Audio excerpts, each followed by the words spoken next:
For part 1 of beginning Rhino on Mac and PC with touchpad and mouse, I want to start by talking about what this software is capable of doing.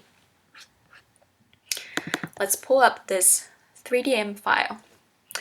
So what you are seeing in this top viewport is a two-dimensional line work that I created for the laser cutting and laser etching process. And that is one of the many things that you can use Rhino to do. And another example of what you can do using Rhino will be, you can use it to create models for the 3D printing process.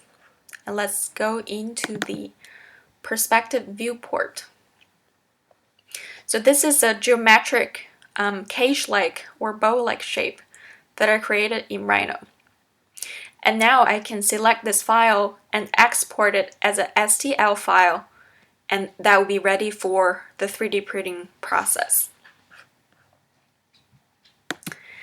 And apart from using Rhino to create geometric designs, let's look at this STL file that I exported.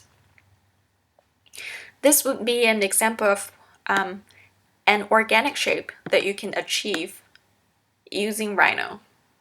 And let me flip to the other side of the model.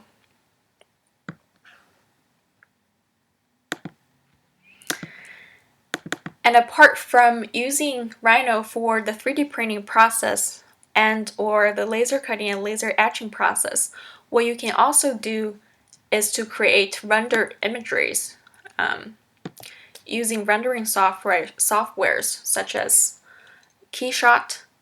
And this is a material called thin film soap bubble that I use in Keyshot for one of the flora rings that I created within the series.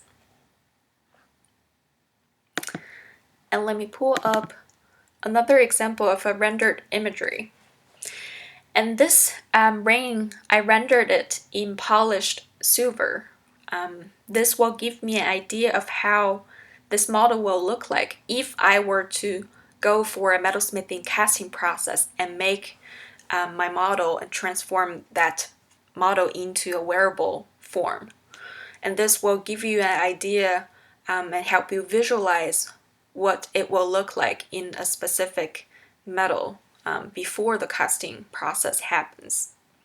And if you are interested in learning more about the rendering process, you can go to Keyshot's official website, and there is a web page on tutorials, which will give you some really great starting point for starting with rendering using Keyshot.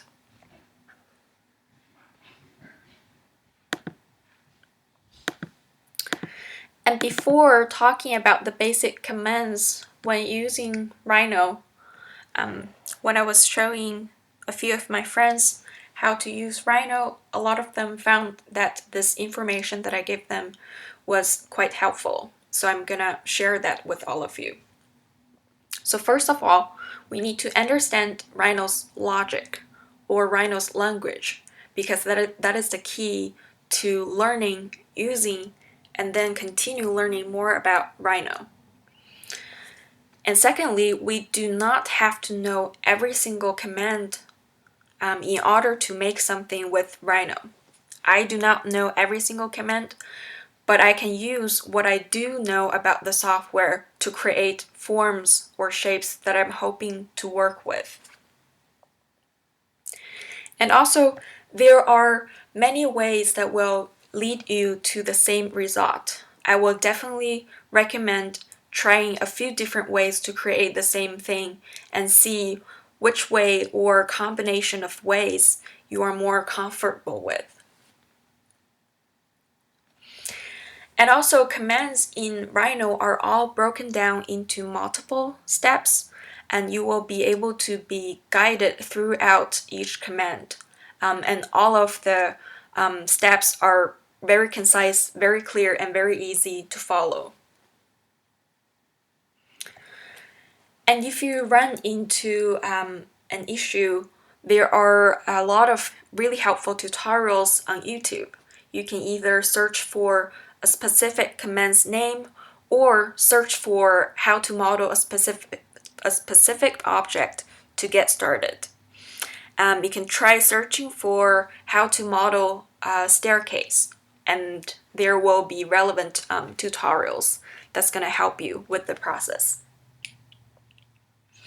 And also, all of the models that we make in Rhino for 3D printing purpose needs to be solid forms, which means they will have to have 3 dimensions.